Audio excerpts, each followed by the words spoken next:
Ward number 17 Makarpura વિસ્તારમાં સ્થાનિકો tax ભરતા હોવા છતાં પણ પાલિકા દ્વારા પ્રાથમિક સુવિધાઓ પૂરી પાડવામાં આવતી નથી, જેને લઈને સ્થાનિકોએ આ બાબતને લઈને કોંગ્રેસી આગેવાનોને રજૂઆત કરી હતી, જેને લઈને કોંગ્રેસના આગેવાનોએ સ્થળ મુલાકાત લીધી હતી।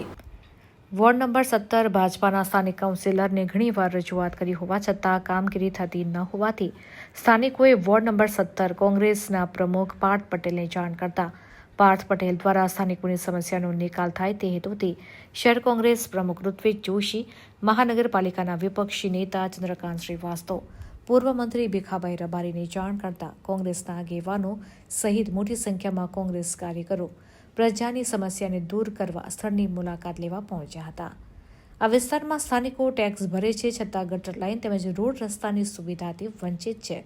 જ્યાં જુઓ ત્યાં ગંદકીનું સામ્રાજ્ય। પ્રાથમિક સુવિધાના અભાવે સ્થાનિકોએ કોંગ્રેસના આગેવાનોને બોલાવી સમસ્યાના નિકાલ માટે રજૂઆત કરી હતી। ડોન બોસ્કો સ્કૂલની પાછળ જે અમૃતનગર સોસાયટી છે ત્યાંના સ્થાનિકો ટેક્સ ભરે છે કોર્પોરેશનને। એ ટેક્સની સામે એમને કોઈ સુવિધા નથી મળતી। પ્રાથમિક સુવિધા છે ગટર, પાણી, એ લોકોને નથી મળતી। અત્યારે અહીંયા ગટર નથી, એ લોકો ટેક્સ ભરે છે, ગટરનો વેરો ભરે છે, તેમ છતાં નથી મળતી। બીજું કે અહીંયા રોડ રસ્તાની તમે જો કેવી પરિસ્થિતિ છે કે અહીં અંદર જવું હોય તો બી તમારે કાદવની અંદરથી જવું પડશે।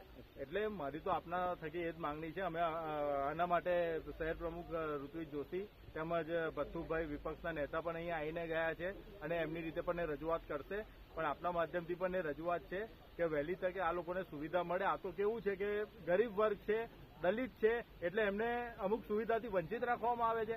અમને અગાઉ પણ કોર્પોરેટરને જાણ કરેલી છે, તેમ છતાં કોર્પોરેટરના પેટનું પાણી હળતું નથી। કોર્પોરેટર કોણ છે? શું નામ છે કોર્પોરેટરનું? અહીંયા 4 કોર્પોરેટર છે, પણ આ લોકોએ રજૂઆત સંગીતાબેન પટેલને કરેલું છે એવું એમના થકી મને જાણવા મળ્યું છે। અને લગભગ છેલ્લા 1 વર્ષથી આ લોકો રજૂઆત કરે છે, પણ કોઈ જાતના કોઈ કામગીરી અહીંયા થતી નથી।